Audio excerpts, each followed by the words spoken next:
Welcome, welcome, welcome. Thank you all for being here. We're so excited that you're sharing some time on this day with us. And Meenakshi pointed out, I think that it is the equinox. So that's very, very exciting. Very exciting. So we're excited to be here with you today, and we appreciate your time today. We're looking forward to the session.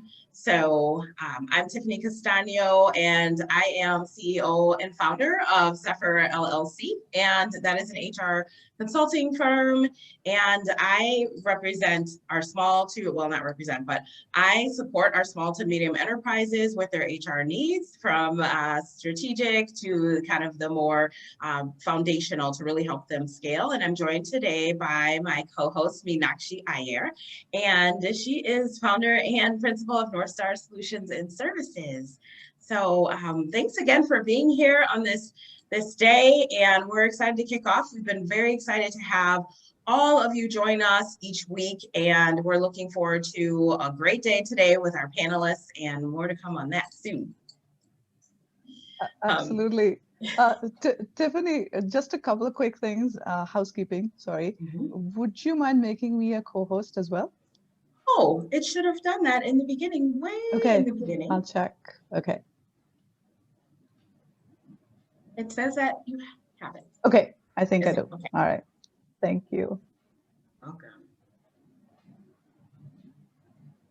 So thank you all for being here today again. And today is spring equinox here. So we are excited, and it really represents just the blend of all things. So we're here obviously with the power of the female perspective. We're here joined with our panelists, but we're really excited to be able to have this moment. It really represents balance. And so we're excited about that. And it's representative of all things in terms of women's achievements, but also moving us forward. And we see this as a sign of light and hope, and we're so grateful that you're joined here with us today as well.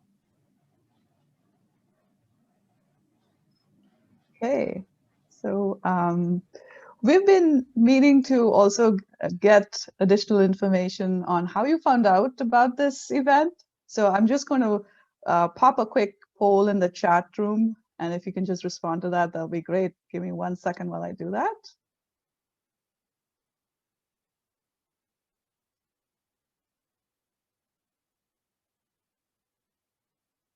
Okay.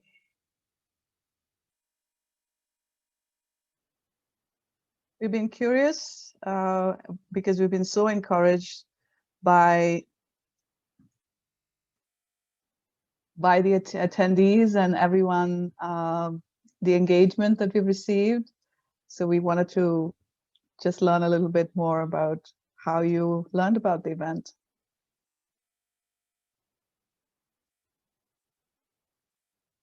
Shout out to everyone in our networks who are here today. So if you wouldn't mind clicking on that Menti link and just responding to that, that'll be great.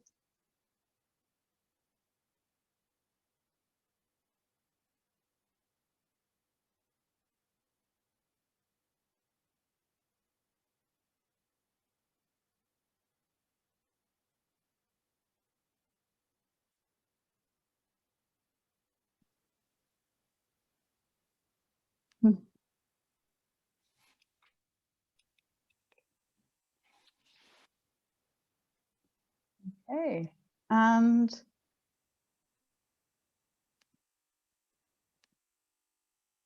let's see. I'm just going to share my screen really quick.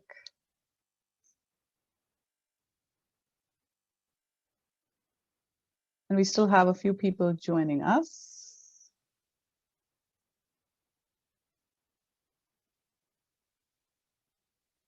Several of us here, I'm sure, haven't even met in person, but LinkedIn has been a great connector. We love word of mouth. So thank you. Keep your responses coming in. And we just have one more question. Tiffany, shall I run the next poll as well? Yes, please. Okay. Sorry. Yes, Mute. no worries. We were also curious to know what has been your one big takeaway from this conference so far? Because we know that several of you have attended the two earlier sessions as well. So if you could just let us know what has been your one big takeaway from this conference so far. I've put the link in the chat window.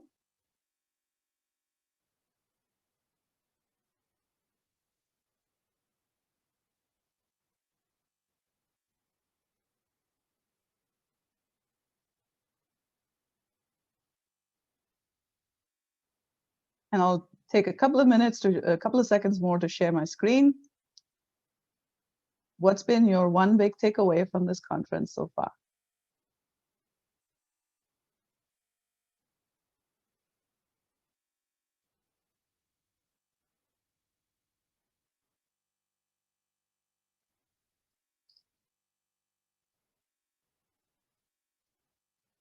Wow, here we go.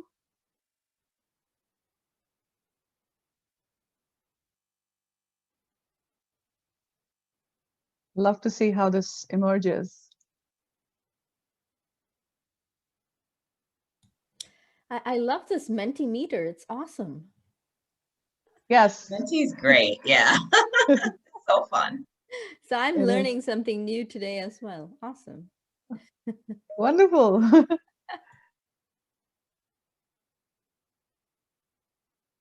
All right. Again, the polls are open, so please continue to add your responses, and we'll, time permitting, we'll take a look at this again sometime during this session today. Right. Back to you, Tiffany, and I'll bring the slide deck up in a minute. Wonderful. Thank you. I love seeing all of these. Just we have this balance, we have all of the responses, and it's always just cool. I'm a huge fan of data. Meenakshi knows this because I always respect her for what she brings to the table in this duo for the two of us to balance that. But definitely excited that we can share this with you. And just, you know, as we move into, this is week 3 of this global conversation. Thank you again, all of you, for being here. And so we want to acknowledge the women who have come before us and really created the path for us to walk on. So we have to kind of know where we've been in order to move forward. And Meenakshi and I are very committed to not only celebrating women's achievements, but helping move things forward towards a gender equal world for women. So the two of us are COVID era solopreneurs, and we met through LinkedIn. We were just actually sharing a little bit of chat before this and saying that we've never met in person, though she only lives maybe 4 hours away from me. So I look forward to the day when I can meet you in person. And every day we choose to challenge. You may or may not have seen, I gave her a very public shout out and made her blush, but very grateful to be on this journey with Meenakshi. And this is what women allyship, women supporting women, women uplifting women looks like. And we can all do that. We can all be responsible for that. So we choose to challenge the status quo every day, and we hope that you will too. So our why are we doing this? So outside of getting to spend time with all of you, which is fantastic, we want to celebrate, as I said, women's achievements. We are huge into communication, and we know that we grow through being able to do that. And collaboration is a big thing too. This is Meenakshi and I's, although we've never met in person, it's our 3rd collaboration together, and I'm so grateful for that. The things that you can do when you really set your mind to it, you set your intention, and you have someone who's in your corner, is so, so powerful. And so in the spirit of inclusion, women in leadership, this is the future of work, and we hope that you're embracing that as well. So the what is why you're here, right? Too. There has to be something in it for you. And so we've talked a lot about designing your career. Mindy Mosher kicked us off week 1 on March 6th with talking about kind of navigating your career. And she gave us some very actionable tips in order to be able to do that. Interrupting bias. We all sit with bias. Every single one of us has bias, whether we want to admit it or not. And so we have to interrupt those patterns to be able to move forward, to be able to move into the future of work, and really to embrace the power of the female perspective. So it's about finding your tribe. I'm so grateful. Our panelists I see as definitely part of my tribe. I'm so grateful for the support that they've given me over the time that I've known them. And we talked about that with Mindy too. She gave us kind of some tips on LinkedIn. She provided resources. So there are definitely ways. We talked about mentors, sponsors, and allyship as well. So it's about creating impactful incomes. And when you combine these, you are able to do that. So this has been our conversation. So March 6th to the 27th, only one more week left. I can't even believe it. Up early on Saturdays every day, but it's well worth it. And so we talked about with Mindy navigating your career. Then last week we had a great panel with Kim Menninger and Chris Suzak, I never say his name right, and Brian Kelly. They gave a powerful chat around finding mentors, sponsors, and allies. How do you leverage those relationships? And today with us, we have Akua Yame Mensa, Jay Palaki, Jamal Marshall, and Sudha Krishnan. And they're going to talk to us on our panel today about achieving an equal future in a COVID-19 world. Cannot wait to get into this discussion. So, and then next week, our final week, Meenakshi and I, you will be stuck with us, not stuck, but we are going to be leading you through a workshop and we can't wait. We've been planning, it's going to be fun. And so we're going to talk about some really practical, actionable tips on interrupting bias. All right, so I love this quote here: above all, be the heroine of your life, not the victim. So victim mentality does not obviously serve us well, and it's not what helps move us forward. And so we wanted to put that there. It's by Nora Ephron, and it just very much spoke to us and what we're trying to achieve here. So how do we kind of increase our own self-awareness, as Mindy taught us on the first week, and kind of carry that forward? And then this other quote that we really like: the world suffers a lot, not because of the violence of bad people, but the silence of good people. So when we look at allies, last week we talked about everyone can be an ally, every single one of us. And it's really incumbent upon all of us if we want change in order to do that. So mentoring helps skill you up while sponsors help move you up. So getting that tribe and really getting your people, find your people and hold on to them, as I always say. All right, so today we have our panelists here with us, and we're very excited to have them joining us, as I said, and share their information. So I will, kind of go ahead and I guess, set a little bit of intention for today too. So we, within this conference and conversation today, we want to be able to understand, what our realities are from a global perspective, explore women in leadership, which our panel is going to help us do, led by Meenakshi, the realities, the challenges, what are the opportunities, what are our blind spots, and how we can identify those individual actions for each of us that will contribute to this equal world and future for everyone. So I am excited to be able to introduce our panel here. We'll start with Jamal. Jamal is a global lead at International Justice Mission. He has a passion for counseling, mentoring, and advising. He sees the importance of humility and servant leadership. As a certified counselor, he enters that passion on weekends by working with clients to address pain points that hinder them from reaching their potential. I have seen him in action, and let me tell you that this man lives out his bio. He also hosts an amazing podcast, Listen Then Speak, also fantastic if you haven't listened, broaching topics of intersection culture, ethnicity, mental health, religion, and how they're intertwined with both the career journey and the journey of life. So that is Jamal. We're going to put some contact information for our panelists as well. So next up is Akua. Akua Nyame Mensah is founder and chief coaching officer at A&M A&M and Company, which exists to build better leaders. She has made it her life's work to support leaders at all levels because she believes that business growth comes from personal growth. Akua helps her ambitious clients all around the world by creating a safe space for them to learn, reflect, and grow into high-achieving world-class leaders. Having been a part of things that she's facilitated and knowing her, collaborating with her, I absolutely know this to be true. So when facilitating her sessions with groups, Akua creates a safe space for them to engage and align on organizational goals. She's a certified executive and leadership coach, certified MBTI practitioner, Google I Am Remarkable Gold Tier Facilitator, which is how I met her, and speaks about leadership, productivity, and wellness. She's lived in the world in the US, Nigeria, Ghana, Kenya, and South Africa, and she's consulted in and visited over 30 countries worldwide. Just thank you for being here, both of you. And I'm going to actually turn it over to Meenakshi to introduce our other panelists. Thank you so much, Tiffany. That was a wonderful start to the day and to the penultimate session of our global conference. Thank you so much. And thank you everyone for being here with us today. It's my pleasure to introduce Jay to everyone, Jay Polaki. Jay and I met a few months ago on LinkedIn, and we kind of live near each other, not too far. We'll figure that out one day in an in-person meeting. Jay just amazes me. She is what I would, in my book, Jay is a serial entrepreneur. And she's an HR leader, and having spent a lot of time in the HR space, industrial psychology and organizational development HR space, she's a tech entrepreneur. So in the space of HR technology, she's the founder of HR Geckos. She's also the founder of Career Aces. And I love how everything flows into each other. The work that you do, Jay, is just amazing.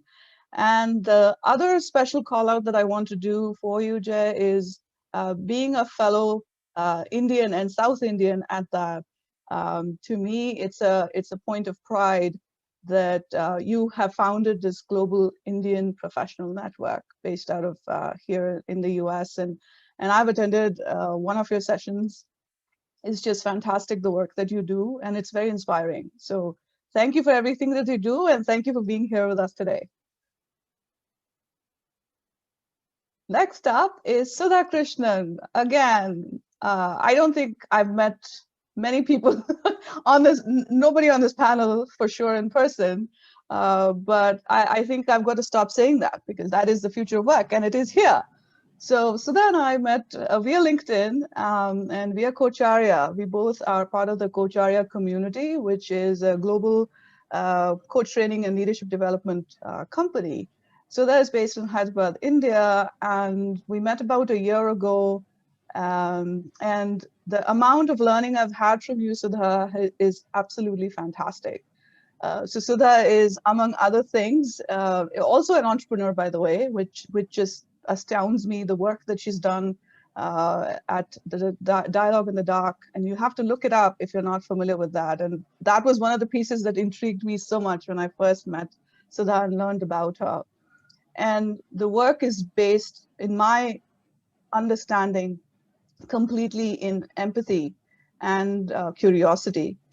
And Sudha is a fantastic ICF certified coach. And today I'm really looking forward to bringing out her perspectives as a systemic team coach as well on the challenge that we're talking about today. So Sudha has a diverse background and comes with tons and tons of experience in different industries. And as you can see on the slide up here, the credentials and all of the work experience that she's had. And really pleased to have you here, Sudha, and thank you so much for accepting our invitation. Lovely to have you here. It's my pleasure, and I'm excited. Absolutely, thank you. So let's get into it now. Yeah. So when Tiffany and I were planning this conference, there were a few things that were on our minds, and lots happening around us, and we felt the need to address some of the key issues that we were seeing surfacing up. And one of the things we said was, when we started thinking about International Women's Day, both of us strongly believe that it's not just about a day, number one. And two, our event needed to be very action oriented. And I've said this before, we didn't want this to be another conference where people come talk and then go back and do things their old way. So that was extremely important to us. Bias for action is important to us. And we also wanted to provide a global perspective to all of our attendees. And then when we started looking at what's happening and what is some thought leadership that's already occurring in this space, one of the things we discovered was that UN Women, the theme for this year that they've chosen, not surprisingly, revolves around the impact of the pandemic. So the title, their theme is Women in Leadership, Achieving an Equal Future in a COVID-19 World. And we'll put the links in the chat in a little bit. To me personally, just looking at this visual is a sign of hope to see the inclusion represented here. And it also tells you the kind of work that we all have to do to make this equal future a reality. And I know we started talking about it earlier, and we talked about today being spring equinox. When I woke up this morning and I started thinking about it, I'm like, wow, what a fantastic day to talk about building an equal future. And I messaged Tiffany, I said, I'm all goosebumps right now. So it's just there is a lot of research and studies that are coming out about masculine and feminine being traits and not really associated with gender, and everybody having masculine and feminine traits inside of us, and how we've been socially conditioned to display one or the other, and the imbalance that we're experiencing in this world. So we took all of that and we said, how about we look into our networks, find some of the most amazing people that can share their insights and their thoughts on this topic. And here we are. So once again, thank you, everyone. And we're going to get started in a minute. Just a couple of housekeeping things before we do that. We would encourage all of your questions. Please keep them coming in the chat. And just for the next about 50 minutes or so, if we could all go off camera so that we can just see the panelists, that would be fantastic. And I am, hey.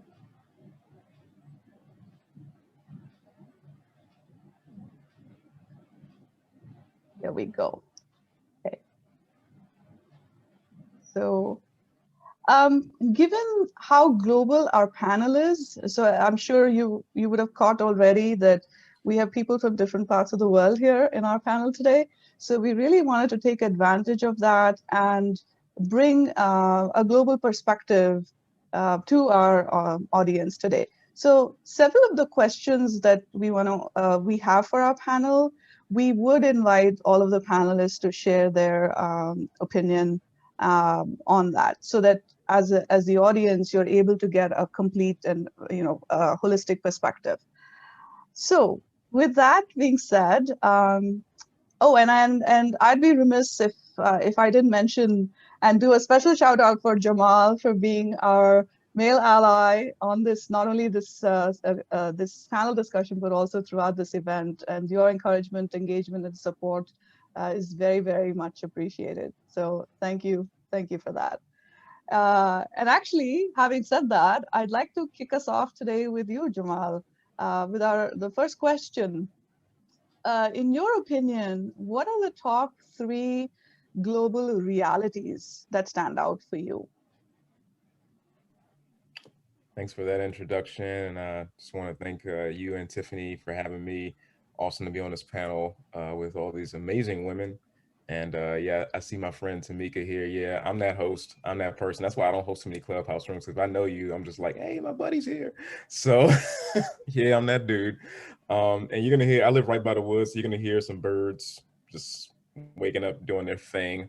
I think the top 3, I work at a place called International Justice Mission, an NGO, and we fight anti-human trafficking. So I don't want this to get too dark or too deep. But one, women aren't seen equally globally. You know, in different countries, it's at so many different levels.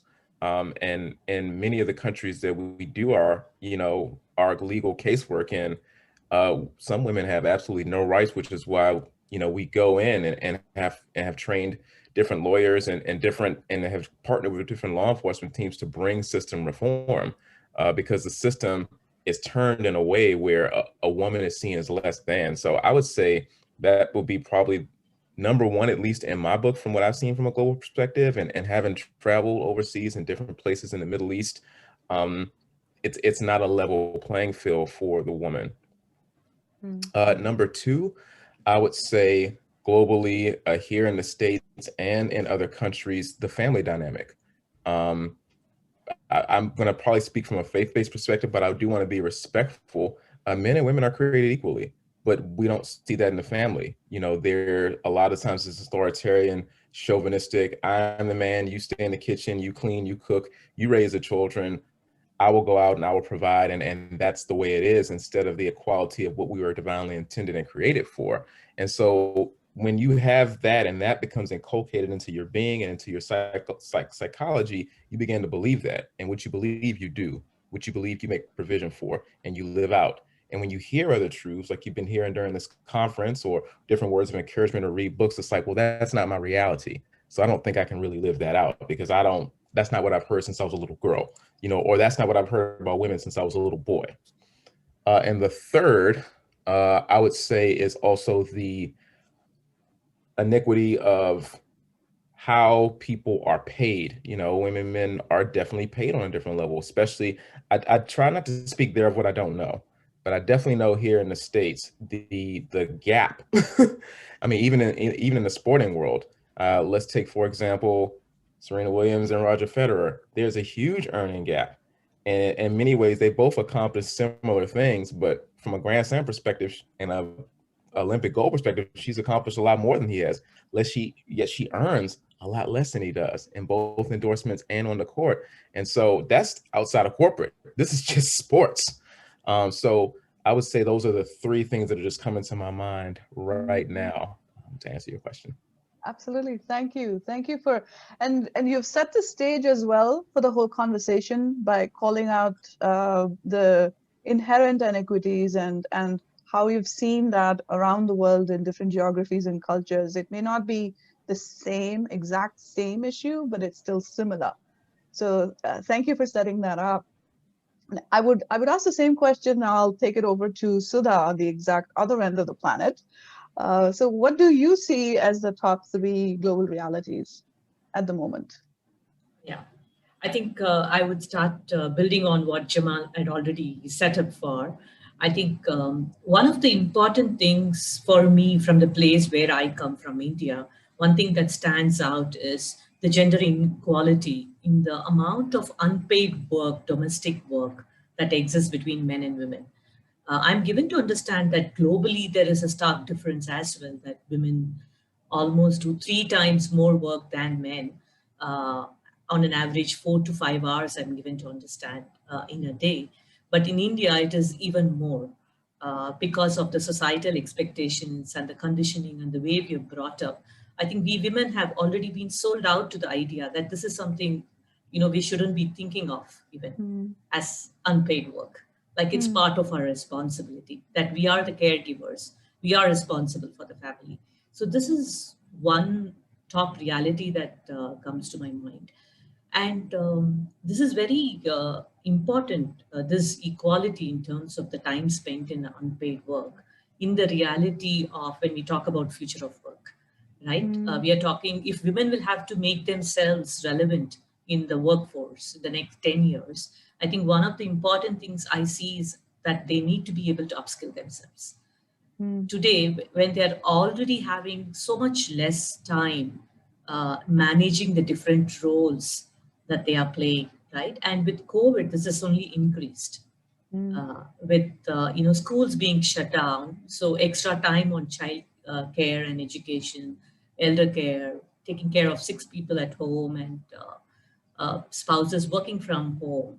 So women will have to manage all this plus her career. So how does this she manages this. I think the only way today we are trying to do this is probably take a cut short on our sleep time. Sleep, we are deprived of sleep. Right, so there's no time. I would say that there's practically no time for self-care. There's no personal space. Absolutely. And incidentally, I think yesterday or day before was International Sleep Day. So for those of you who follow Ariana Huffington, Thrive Global, she's done a lot of research and work on importance of sleep. Yeah, someone says here, I love sleep. Yes, and we tend to compromise on that, especially in the, we think that that's one of the easiest shortcuts to make. Yeah. Anything else to that? Yeah, I'm also one other thing, people keep asking me when I talk about this point of, women don't have enough time to upskill themselves. They keep talking to me, but isn't it the same for men? I said, yes, of course, even men will have to upskill. In today's technology advancement and automation, even they will have to make their jobs relevant. But I think the challenge is far, far different for women. It's like if I need to give an example, it's like, they both are running the same race. Maybe even the distance is the same, but women are, tied down with heavy weights on either of their ankles and expected to run. Yes, yes.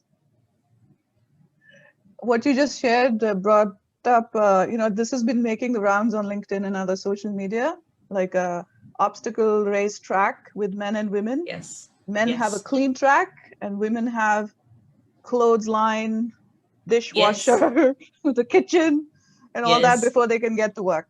So yeah, thank you. Thank you for that, Sudha. I would now pose that question to Akua, who's on a different continent. Yeah, you guys have probably all seen that I've been nodding my head a lot because I agree with what everyone has been sharing. And I actually just put some notes down just to be able to think about some of the things that really do come to mind. Yeah, I agree with everything that's been said. The first thing I put down here was also this idea sometimes I think for women or people who identify as women who do work or tend to have opportunities, that there's also this element of being afraid to ask for help, right? So it sort of looks like a weakness, right? To be strong, this strength. That's definitely something that I know that I had an issue with when I first started working. And I tend to work with a lot of clients that sort of feel like they can't take a break, or they feel like they can't ask for help because that would sort of make them look weak. And then, they shouldn't be in that position. So there's that element, I think, of imposter syndrome that sort of comes up a little bit, right? So we can't ask for help. We can't look like we need help, right? We don't want to look any different or look weak compared to people who identify as men. I think that's definitely one element. The second thing I put down here, and I think that this was sort of touched on by the two previous panelists, is this idea of expectations.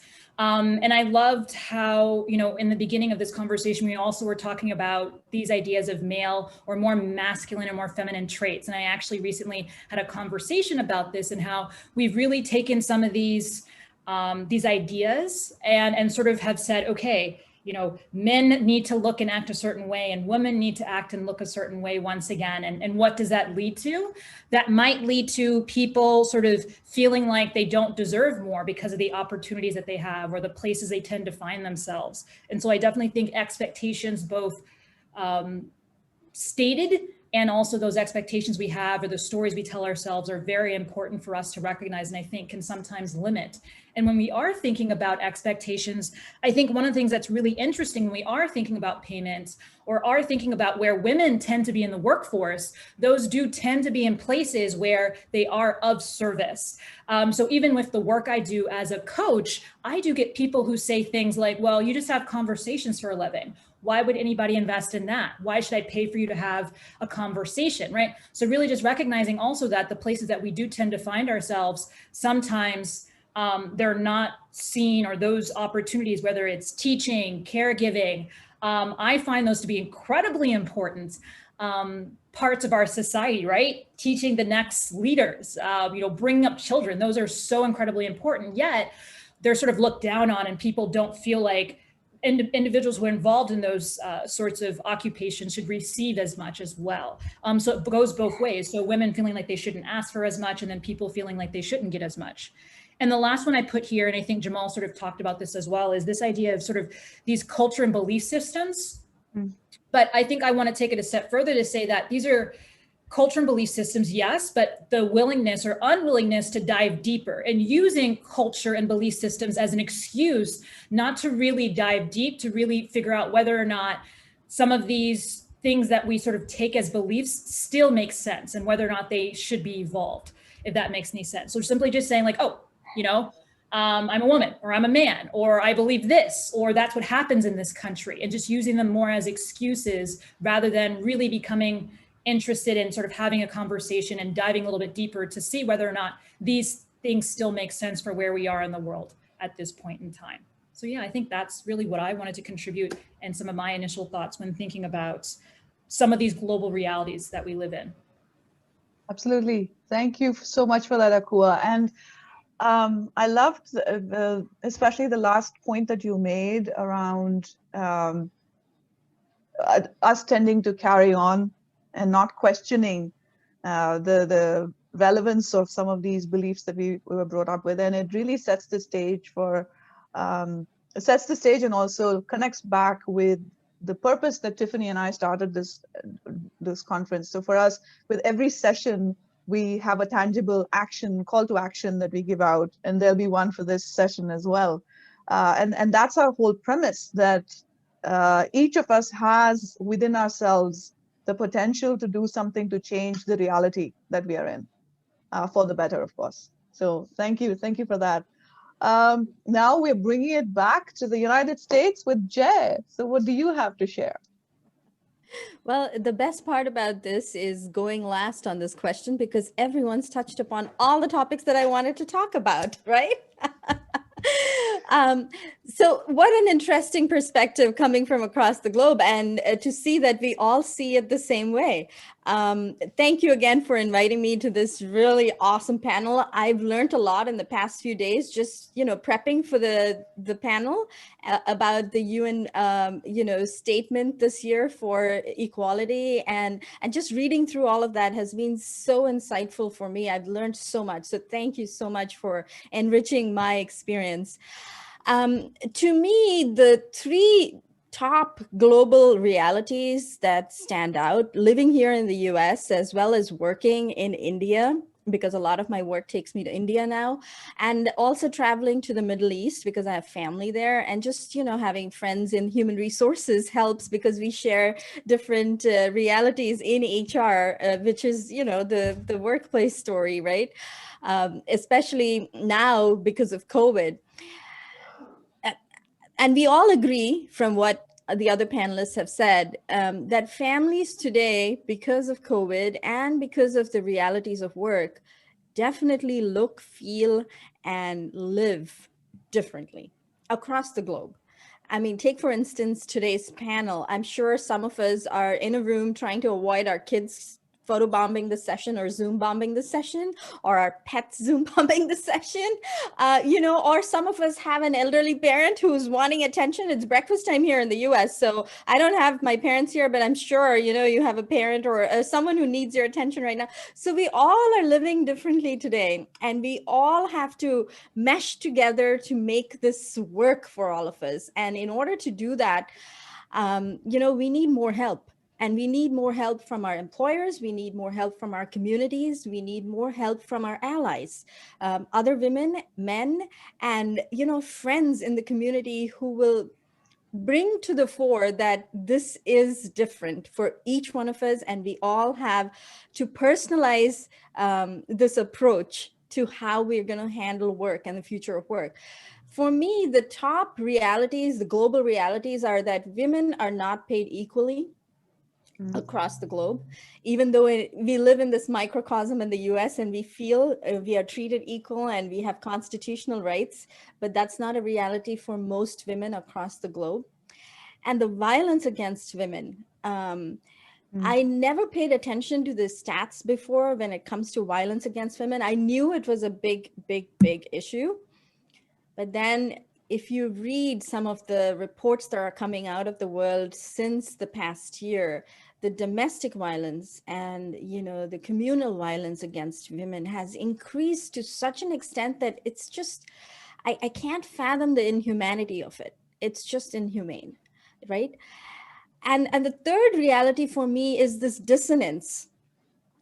The dissonance between what the policies and the reports and the data is telling us and the actual reality on the ground that's happening. So, you know, they tell us that women are being paid equally and that we've come a long way since 1995 or 1980, or, you know, you see all these statistics.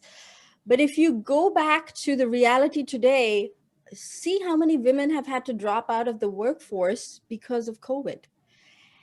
It's going to push us back centuries, I think, when it comes to the equality that we've kind of managed to achieve, or the semblance of equality that we've managed to achieve over the years.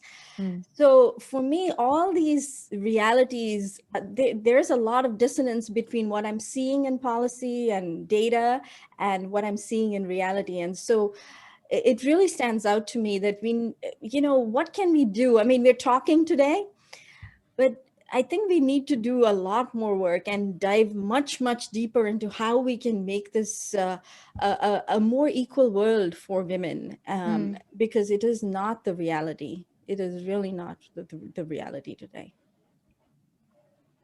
And thank you for sharing all of that, Jay. And all of you hit upon so many points. And one of the things that you talked about, Jay, around domestic violence, and that's been a direct impact of COVID-19 because of the lockdown.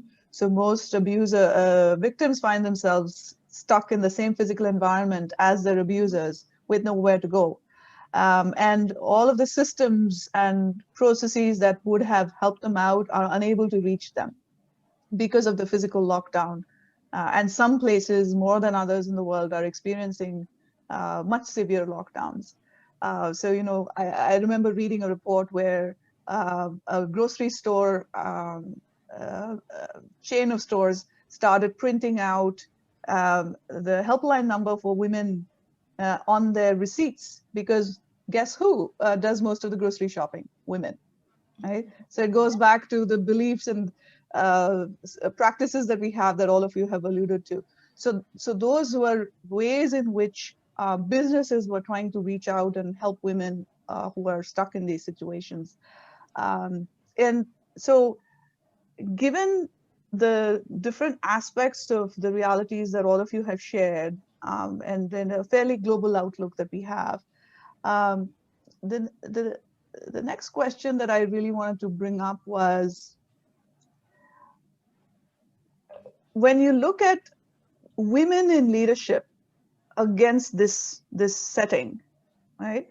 What does that look like? So if you were to give, each of you were to share a 30-second response to that, what does women in leadership look like against this background? So let's start with Akua. I'm honestly still thinking about this. I don't know, but I mean, I guess the sort of the images that come to mind is, and I don't necessarily like these words, but I mean, for where we are right now, it sort of has this, I get an image of like an Amazon, sort of like this battle. That's sort of what comes to mind. And I mean, that's not, once again, that's not the most constructive thing, but that's sort of what comes to mind in the time that we're in now. It's sort of a battle. Sometimes it's an internal battle, sometimes an external battle. Yeah, sometimes you don't even know it's a battle because those expectations aren't necessarily voiced, but you're sort of up against it and you don't realize it. And you don't have, you know, the allies or the sponsors to fill you in. Yeah. And you know, I know you said it's probably not the most constructive, but I would say that acknowledging where we are, I think is important, right? That's what helps us propel forward as well. So thank you for sharing that. Jay, what's your 30-second response? You know, this question, I have really pondered over this ever since I saw this question. If you asked me this question last year before the pandemic, my answer would be, I think we're all equal. I see women as equal to men. I don't see any too much of a difference. I mean, there is a difference, but I don't see too much of a difference. I feel that we all have the same leadership style. We're all equal in our leadership style. Why should we be viewed as different, right? But after the pandemic, my answer, and I've been thinking about this for a long time now since you sent me the questions, but especially since last night. To me, today, women in leadership, it's like that image you just showed me with all those thorny things in the path, right? It's all those hurdles. I personally did not see that. I mean, there were hurdles, definitely, but I didn't see so many. But this year has really thrown all of that into more perspective for me. There's so much more that we have to handle and deal with. And to me, the 30-second answer there is, I don't know. I'm still struggling with how leadership will look for women in the future of work. This is a difficult time for us, and I think we all need to band together to come to how we can, and help each other on how we can make this work for us. But we are unique in certain ways, but then we also mesh together, like I said earlier, with with men and in the workplace, as well as outside of the workplace, and how we view work and life and our overall life plan, right? But the components of the life plan today are a little different, or I would say vastly different for women because of COVID-19 versus men. I definitely think that is the reality. So that's my view right now, today, at this moment. Thank you. Thank you for sharing that. Sudha? Yeah, to me, in the current realities, well, what I'm going to say applies even before and later, but now the intensity is even more. I feel, I'm sure, Meenakshi, you will understand this image. We have this images of goddesses with 10 hands and, so I feel women today are multitasking so much than ever before. Right? And that's one of the important realities I see in leadership today. And the need for women in leadership today is also to be extremely empathic today, towards herself and also towards the teams that she is leading in. I don't think there has been ever a time that required so much of understanding and listening for perspectives like this. I think, yes, and I think we needed so much of compassion when working with teams. I think we had to deal with their anxieties. We had to deal with their questions. We had to deal with and support them in adapting to this new reality of working from homes and being there for them. And then there are a lot of people who have lost jobs. And a lot of people who don't know when they are going to come back to work. And is the world going to be the same for them when they come back? And especially from the space where my social entrepreneurship journey, we had to shut our business. In this new reality, it became no more relevant. So there were a lot of people who had to go back home, keeping safety as the highest priority than earning. Right. So I think if I need to sum it up, it's like compassion, understanding, listening, being empathic. Absolutely. Thank you. And I'm still processing a lot of what you just shared, Sudha, and I know that we've had conversations around what the pivot that you had to make with the dialogue in the dark. So feel free to add that info in the chat for the audience so they can look at it as well. So Jamal, what's your view on what does women in leadership look like? Try to do this in 30 seconds. And I appreciate the humility of Jay and Akua and Sudha. Like, it's one of the most humble things to say is I don't know, because right now during the season 2020 and the early part of 2021 has shown us there's more unknowns than knowns. And with that, just all the stuff that throughout this conference and even this morning, that all the data that we've put out there, if you think about everything that a woman is facing, and even through this pandemic, through 2020 and 2021, even the things that culturally have gotten exposed in this country, and even recently, with all that bearing in mind, a lot of people say people are like tea bags. You know, you put them in hot water and what gets exposed, what's inside of them gets exposed. So with all that being exposed, I think women in leadership at this point looks like, now that I see this for what it is, how can I ally with other women who will support me and other men to address these pain points? That's just my short answer, straight out the gate. Thank you. Thank you for that. I just wanted to say thanks for saying that we are good in boiling hot water as well, Jamal, that we make it look good. Thanks for that.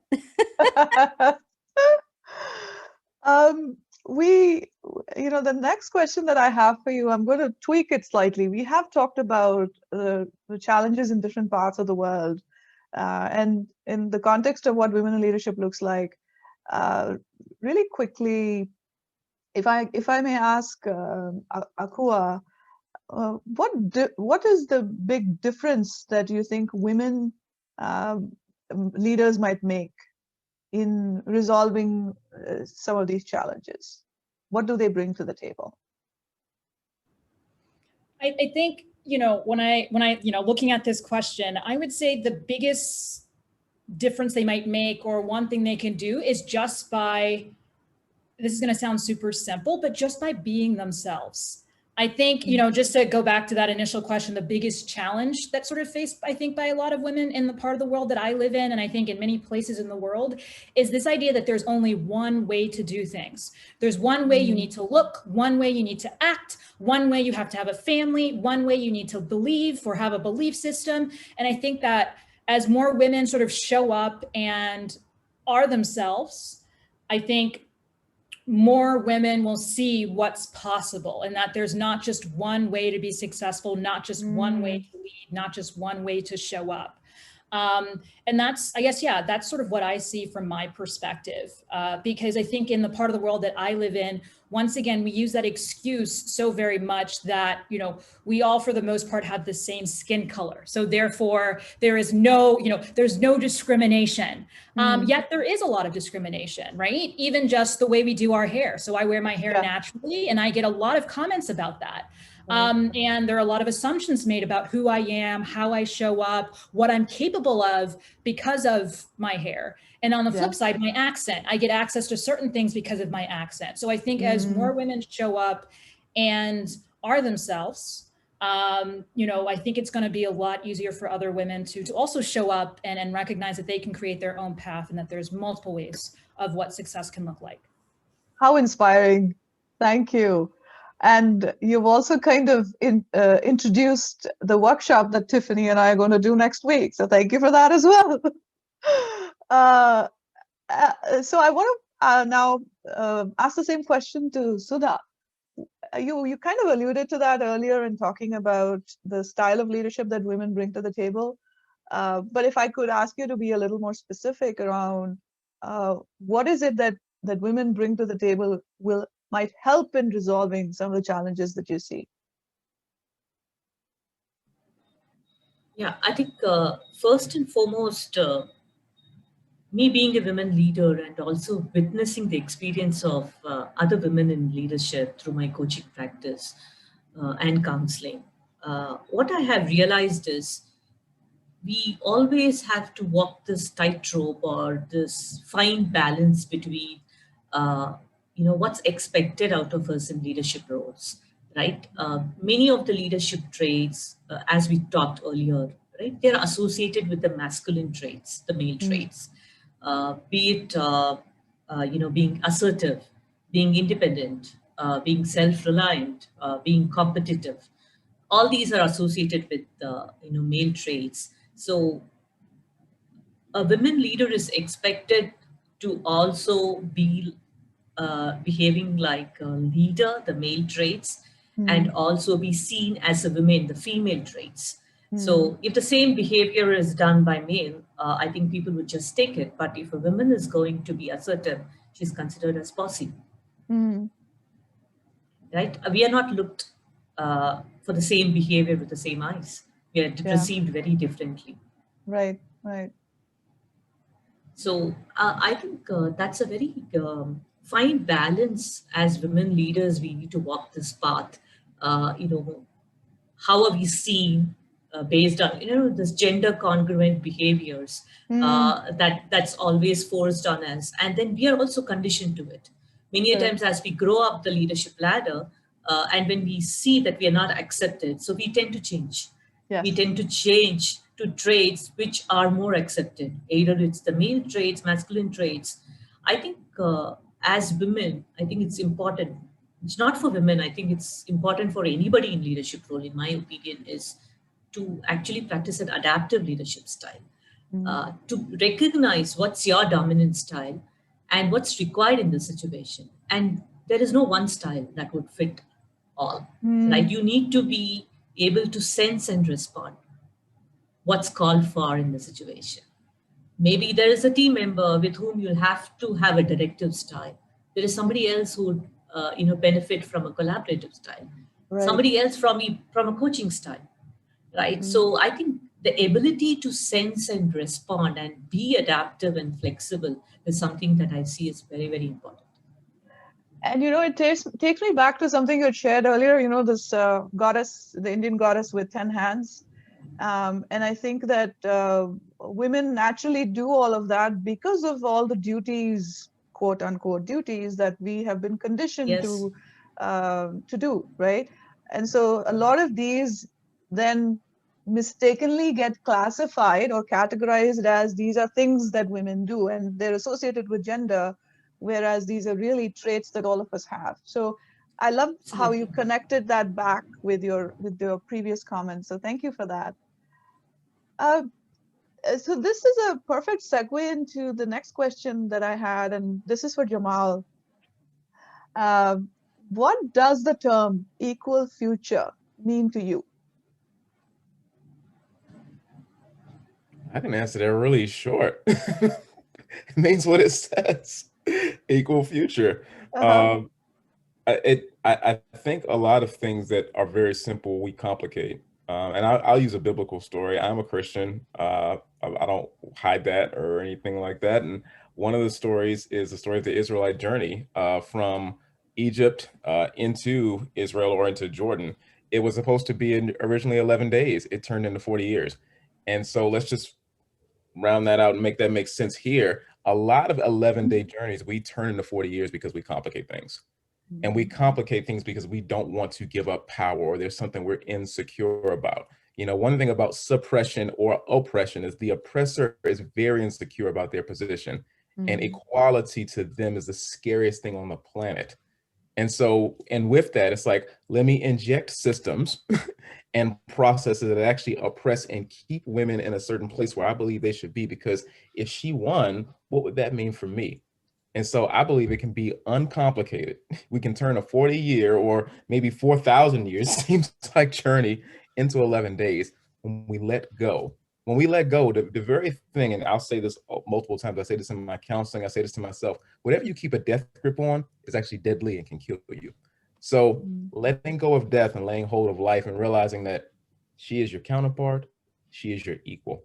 That's what equality looks like to me. And then also putting in systems, processes, and policies that make that happen. This is wonderful, but it has to go past the conversation and up to the policy level. Once it's implemented, once that thing is in writing, then we make it happen. There's my answer. Thank you. Thank you so much. And we're not sure how much we're able to influence policy, but at the end of the session, we do have a very clear call to action to all of the attendees that each of us, we encourage each of the attendees to do it at their individual level with a systemic view. And so thank you for priming us for that. Jay, the same question to you. What does equal future mean to you? Well, Jamal kind of set this up for me already. So I, would like to say equal future to me means constitutional equality in every country across the globe. If you look at the policies and the legislative, stuff that's coming out of governments across the globe, there's a lot of inequality in how men and women are treated in policy. So if there is no constitutional equality, all this talk and this data has no meaning, cannot be we cannot do anything practically if the laws do not support us. So the legislative process needs to involve more women. And if you notice, there are very few women in government across the globe. There are very, very few women writing policy, providing data for policy to be written, and very few women involved in making sure that all these new legislations that are coming out are not biased towards women or men, right? There is a book that I was reading about how data bias in technology, in AI and algorithms, and a lot of my work is with this. So I noticed that even the chatbots are named after men. Are named after women and not men. Notice all the chatbots are Sylvia or Amy or Karen, or, they all have female names. They are not men. My chatbot is called GeckoBot, and he's a male because of the very fact that I noticed this dissonance and bias. But there is a lot of that out there. And so for this equal future to happen, there are lots of data-driven insights that we can influence as women, and we need to be more involved as women in policymaking and in making sure that this constitutional equality becomes a reality and not just something on paper. And for that to happen, more of us need to be involved in politics, in community and social work, and in government. It's a must. We need to be involved from all communities, not just women from a certain community, but women from all communities need to be equally represented in our governments. And, as I hear you say that, with everything that's happened in the US particularly, and with us finally, it's 2021 and we have a female vice president, I'll take it. But and then the last 3-4 years, we've seen the most number of women in Congress and in the Senate. And so, there's some progress, but then there's a lot more to be done. So thank you for highlighting that. But to your point, Meenakshi, just a minute. The US is considered one of the most progressive countries in the world. And we have not had a woman president or vice president in all these years. Yep. Other countries that are viewed by America as underdeveloped and less progressive have had women at the helm, prime ministers, presidents, heads of government. Yes. So think about that for a minute. We talk so much about equality in the US and we say we're equal, but we never got it till this year in the US. Right. We never made it happen. Why? It's a big question for me. I think about it all the time. I totally hear you. And we have a shout out for a remarkable female leader towards the end of the session. And exactly to your point. So we'll come back to that. Okay. Thank you. Yes. So I'm going to, given what has just been shared, I want to pivot slightly in the questions. And I want to go to Sudha, to ask you, Sudha, what do you think is the biggest blind spot for us as women leaders? I think I was waiting for this question to come. Right. I think one of the blind spots, I think as a women leader, I have realized this for myself many years back, and I time and again, I see this as we constantly limit ourselves in the name of sacrifice, in the name of family. We actually limit ourselves. And we also constantly seek validation from our counterparts, right? We strive to get accepted. There's always that whatever we do, we are doing to get accepted, to get included. And that kind of puts us in a tone of, aiming for perfectionism. It's like only if I'm perfect, if I do everything well, will I be accepted? And it is just not possible for us to be perfect all the time. We will fall short in our eyes. And that kind of triggers in the self-doubt. Oh, I'm not good enough. and then I need to be accepted. So it's kind of a vicious cycle, in my opinion. Mm. And you know, something you said reminded me of something I'd read, some research that I'd read, and we had touched upon this a little while earlier in this conference as well. This is one of the barriers for women supporting other women. Yes, right? yes, yes. Because we quickly get into finding fault instead of Yes. uplifting. Yeah. Yes, absolutely. I think that also talks about the allyship we spoke in the last week, right? I think we need to be our allies. And I'm so thankful that there are so many men out there. And I have personally experienced it in my workplace, in my personal space. They're so very supportive as well. So I think we should stop limiting ourselves. I would go back to the point which Aqua said and Jay said, we should be open to ask help when we need. Right, right. There are times that, we do have our roles. It's okay to talk about it. We fear, because when we talk about how overwhelmed we are in playing our multiple roles, we fear that this will be taken as that I'm not serious about career, that I'm emotional, that I can't handle my emotions. But I think it's okay. I think I strongly feel if you can recognize your emotions and name them and own them, I think emotional literacy is something that I strongly advocate for. I think you need to be strong enough to recognize and, allow your emotions to flow through. You don't have to limit yourself. Very inspirational. Thank you. There were a couple of questions here that I was going to ask, but we've kind of touched upon that in the conversation that has already happened thus far. So I'm going to pivot to Jamal again. So against the background of what Sudha just, my question to you, Jamal, is what's the one thing each that you think women might want to start, stop, and continue doing? Can you hit me with that question? Oh, man. Start, stop, and continue. I want to do it backwards just to play it a little safer, so I make sure this lands well. Yes. I would say for every woman under the sound of my voice, any woman who's going to watch this play back and recording, continue being an excellent woman. Continue being an excellent mom, sister, daughter.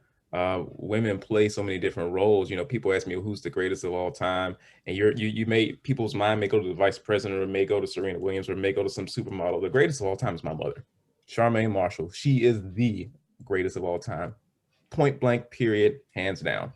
She raised this young man. I'm still in process, but she's the greatest. And so continue being the greatest. Everyone here is the GOAT in their own right, in their own space. And what you think, there's a proverb that says, as a man thinks in his heart, so is he. What you think and what you believe is what you lean into and what you go forward and what you move into and what you make space for. And so it all starts in the mind. When the mind is transformed, the body is soon to follow behind. And so definitely continue in that. What to stop? I would say, and I pray that this lands the right way, because of all the damage that's been done, because of the effect of society and all the data that's been handed down through this conference has been known even before this conference started. I don't think you need to be men. I've been at conferences or seen different things on social media, or even ran into people. I don't want to even say social media because it's there's so many gaps. It's like, how much of this is actually real? But there's so many women who think they need to be men. Be a fabulous woman. You don't want to be a man. And so many men who think they need to be women. And I know because everything's so fluid these days, this may not land well. Be a woman. Don't try to be a man. That's not, you were fearfully and wonderfully created as an amazing woman, And I think earlier I said there may be some feminine traits, some masculine traits. There's truth. There's merit to that. We all have some androgyny in us, but be who you are, be who you were created. I think so oftentimes we try to retard our development because it's like, I need to be more like that. It's like, no, grow in the stature. When you go to a gym, you're building muscle of who you are. So stop trying to be men, Just, if I come into, like, I look at Sada and I see, she reminds me of my manager. My manager is a South Asian woman, and she's a strong, independent South Asian woman. And I don't think anything of she's woman. I just think, let's just do awesome work together. We're doing anti-human trafficking. There's slavery in Ghana. There's slavery in Bangalore, Delhi, Cambodia. We don't have time to focus on who's woman and what's, let's just get this work done and let's love each other well in the process. And so I'm thankful that she is very strong, very independent, but she's still a woman. She's still a wife. She's still a daughter, you know? And so I would say, stop believing, if I'm going to say this, and this may not land well, I may not be invited back to this conference, the lie that you have to be a man. That is false. I've said it, I meant it, I'm not taking it back. Let's see, last point here. And Sudha and Jay and Akua and you, Meenakshi, have definitely pointed on this, and Tiffany and I have had conversations like this. Start supporting one another. Mm-hmm. I cannot tell you, I started off my internship as an 18-year-old at Department of Justice, downtown DC, on the Senate, off the Senate side of the Capitol. I can tell you just from observation, you know, especially being from a counseling background, you know, we're always watching so many women tear each other down, and it's sad. Mm-hmm. I mean, very, very sad. The people you thought were like friends, were like bosom buddies that really had the potential to go and just break every fourth wall. You find out that they tear each other down. They're gossiping. They don't want to see that other woman win because it's like her excellence somehow makes you insecure. It's like, no, her excellence is your excellence. And so I would definitely say, start supporting one another. You can do more together as women than you can do apart. And a mighty fist can strike a mighty blow. Fingers pointing, that does nothing. So that's it from me. I hope that's helpful. Thank you, thank you, thank you. You started off all scared. There was no reason with all the gold that you just shared. Thank you. I'm just soaking it all in. And I think that coming from a male ally, hearing that perspective and getting your view of the world, if you will, personally for me has been extremely inspiring and informative, of course. And something you talked about, don't try to be like a man. And this is what it is, right? Equality is often misunderstood, sadly misunderstood, to wanting to be that other person, whereas it is equality in access and opportunity is what we really need to go after. So thank you for highlighting that. And I had the same question for you, Akua. The one thing that we as women might want to stop, continue doing. Yeah, just was nodding my head a lot, Jamal. I think, you know, I definitely, a lot of what you've shared actually resonates with me. And I think that that's one of the reasons why I'm part of the, you know, #IamRemarkable initiative, because all of that work really is around helping individuals realize that we do have, you know, these biases, and recognizing that we do respond and project on others. And so I think the more time we take sort of internally to recognize that we can respond in a different way, right? As human beings, we can intercept some of those negative thoughts. We can, you know, shift some of those ideas we have around how people look and what their abilities and their competence is based on those superficial things.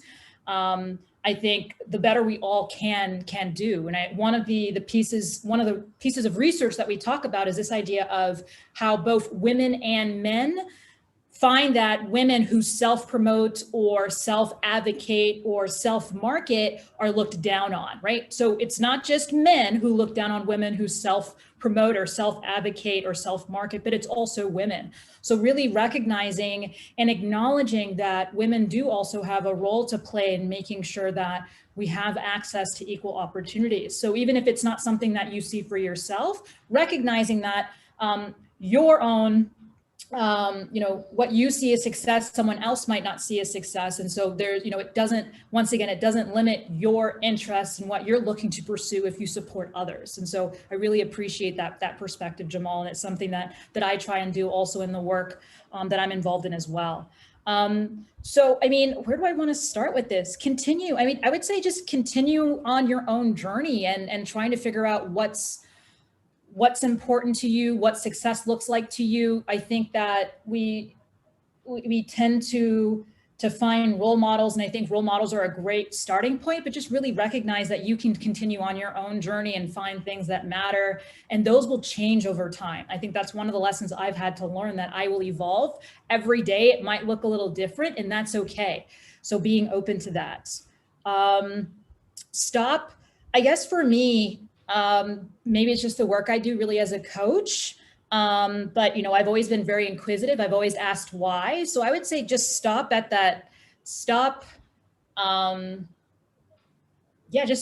accepting, you know, that you can use your gender, your race, your culture, your belief system as an excuse. You know, stop, really just take a second, especially if you have that privilege to be able to do that. If you have that time, if you have that space, if you have that ability, to stop and take a second to really reflect and not just accept things as they are, because they don't have to be. And you can also agree to disagree. I think that's completely fine with someone, but stop just allowing yourself and others to get away with just using some of those stereotypes and some of those generalizations as reasons why things have to continue to be what they are. And start having conversations with yourself and others. That would be the last thing. Just once again, just really recognizing that we're not all going to agree on everything.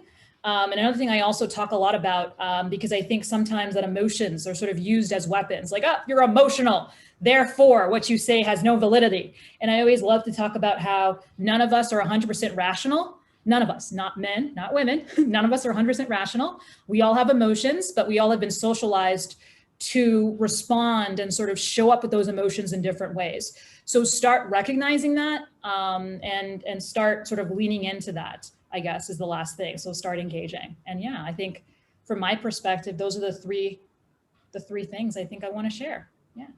So valuable. So valuable. Thank you. I'm also, Tiffany, let me know if there are any questions in the chat. I'm also keeping an eye on the clock. We had one earlier, and it was towards the beginning, and it says, everyone knows that there is huge bias, but technology has made it more. Algorithms have multiplied manifold, and AI and machine learning is making it more scarier. Is women in tech the only solution? Kind of on the, yeah, that's meaty. The bias, algorithms, AI, machine learning, is having women in tech the only solution? That's a powerful question. Absolutely. Anyone in here on the panel want to take a shot at that? If I might chime in, I do a lot of work in this area. So, women in tech is not the only solution. So thank you for asking that question. Women in tech add to the solution, but the solution is still a long way away, because we need more, I wouldn't say just men, but we need more folks in this industry to acknowledge that there has been bias and that there still is unconscious bias, which is not acknowledged by everyone. And that when they build or code stuff, they are thinking from a very different perspective, or their own personal perspective, and their own unconscious bias is coming into play. And if they don't acknowledge this and intentionally change how they're coding bias into their work, I don't think there is an answer for this in the near future, or a solution for this in the near future. So it's going to take a lot more effort on our part to make this happen. There's not a lot of dialogue around this. There is not a lot of discussion around this, because there are not many people involved in this area. Traditionally, technology has been a very male-dominated field and industry. And for women's perspectives to come to the fore, not just getting involved in that space as women in tech, but getting involved as policymakers, like I said earlier, driving the policy, talking about the bias in AI more openly, and asking for, ways in which the people who are coding all this in are are intentionally making sure that they're not doing this.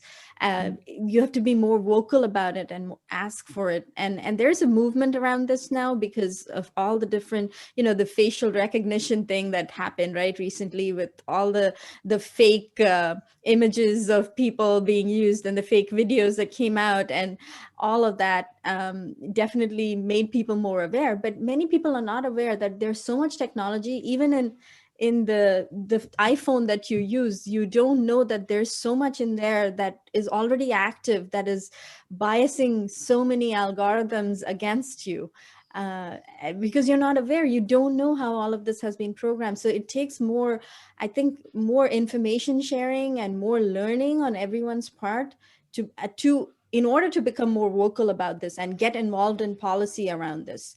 So we have a long way to go. That's what I'm seeing in my work. Absolutely. Thank you for sharing that holistic perspective. I saw Akua and Sudha also wanted to share. Go ahead. Yeah, when Jay pointed up about the bias, I was reminded of, in India, I think gender bias is also faced in the language that we use, right? Recently, our finance minister, Mrs. Nirmala Sitharaman, during the Women's Day, she stated that there's a very popular phrase in India, right? It goes in Hindi, but it literally means when a man is challenged by another man, they say that, I'm not wearing bangles in my hand, because women tend to wear bangles. That's an ornament that we wear in our hands. They say, I'm not wearing bangles in my hand. I'm courageous. You can't bend me down. Implicitly meaning women are weak. That continues even today. And our finance minister was also saying that, in the parliament, in the leadership, women who are member of the parliament, they are first looked at as women, then as MP. So there's so much of unconscious bias that's deep rooted that people don't even recognize that this is happening. This is what, our Indian children are growing up to, witnessing this. That is so powerful, because it was the complete other end of the spectrum, nothing to do with technology. Yes. Right? And then we talk about bias pervading all of these spaces. Wow. Thank you. Yes, Akua? Just making sure I unmuted. I just was just nodding my head. I'm just really enjoying this so much. But just off of this idea of language and how much language does shape how we show up, there's a very interesting conversation going on right now. I think it's on LinkedIn, around what we should call female entrepreneurs or female founders. Should we call them female founders? Should we call them boss ladies? Is it femme tech?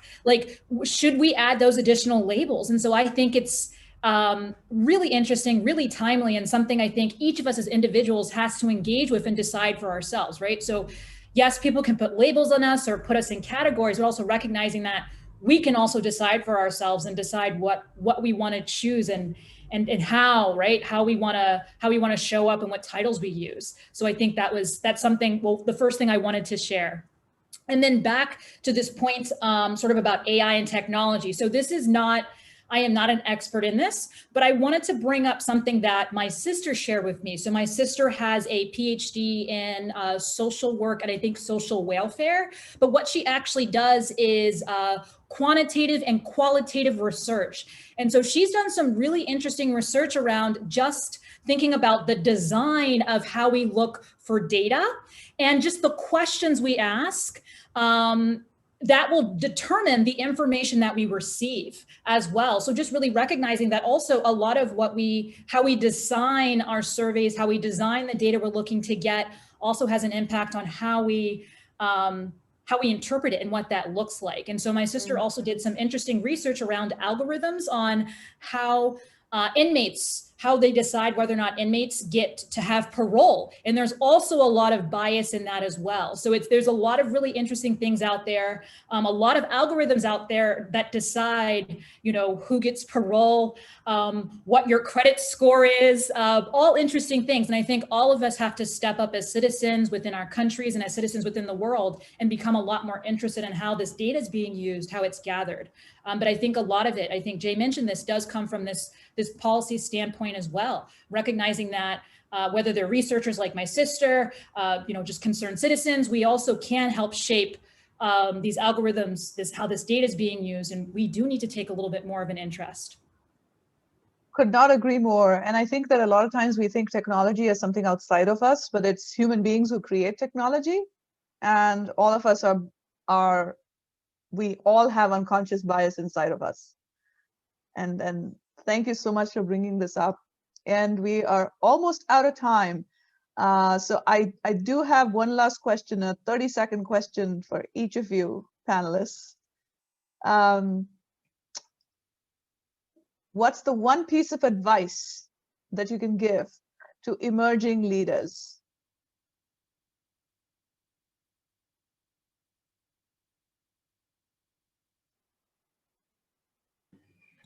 I think, yes. Yeah, I'll go for it. Yes. I think to, reduce this gap, and we talk about gender equality and creating equal opportunities for women at work and equal pay. I strongly feel this balance and equality will have to start from home. If you can make the balance at your home, I think that will facilitate for balance at work. I think it all starts from here. We need to start teaching our children, our sons.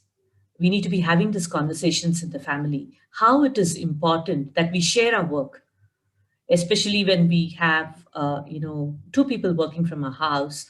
Many a times I feel that, the man is looked at as the primary breadwinner, right? Women is considered as the secondary. And when it comes to, even if, you have a woman who's a primary breadwinner, she's still the primary caregiver. It's not the same in the case of a man. I think we need to have these conversations in families so that they recognize these unconscious bias that they've been growing up to. I don't say that they do it intentionally. There's many a times it's so unconscious, it's so deep rooted. We need conversations happening in the family, so we bring in balance, which will start reflecting in work. Thank you. And you've led us so beautifully to the call to action that we have lined up. Thank you so much. Jay, 30 seconds. Going back to the data insights and data question from one of our attendees, when we, take action to create an equal future, we tend to look at policy as well as the data that comes with, all the insights that people have researched and provided to drive the policy. My call to action would be, when you are taking action on creating policy and looking at data, also look for the story behind that data, because usually data and statistics tell you a story that's quite insightful. Trust me, I'm a data-driven person and I trust in data. But then there are certain things that data cannot capture fully, holistically. From a statistical point of view, data can be very, objective. But then there is some subjectivity that we have to take into consideration and always look for the story behind the data, because it's often not clearly evident.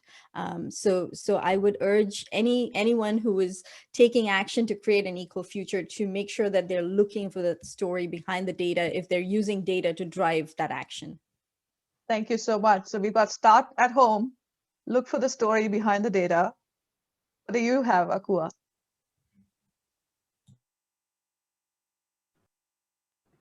I would say just be open to engage. Be open to engaging with beliefs, ideas, opinions that are different from yours, and recognize that, once again, having someone or working with someone or being with someone that has a different opinion from you doesn't take away from your own value or your own opinions. I mean, I think for me, that's something that I tend to spend a lot of time on when I talk to leaders. It's allowed. This whole idea of agreeing to disagree, I think, is something that all of us should be a little bit more open to, but have that conversation and engage.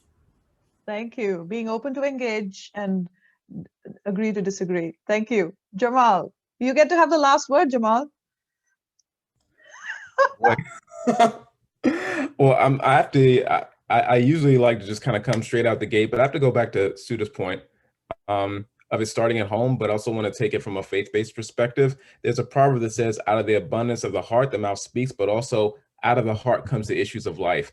Even when you have data, even when you have conversations, even when you have all of these things, you cannot change the heart of man.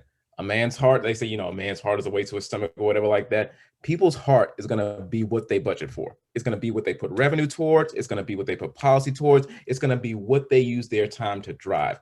We cannot change the hearts of man. How long have we been talking about D&I? How long have we been talking about feminism? How long have we been talking about women's empowerment? People's hearts need to be in that place.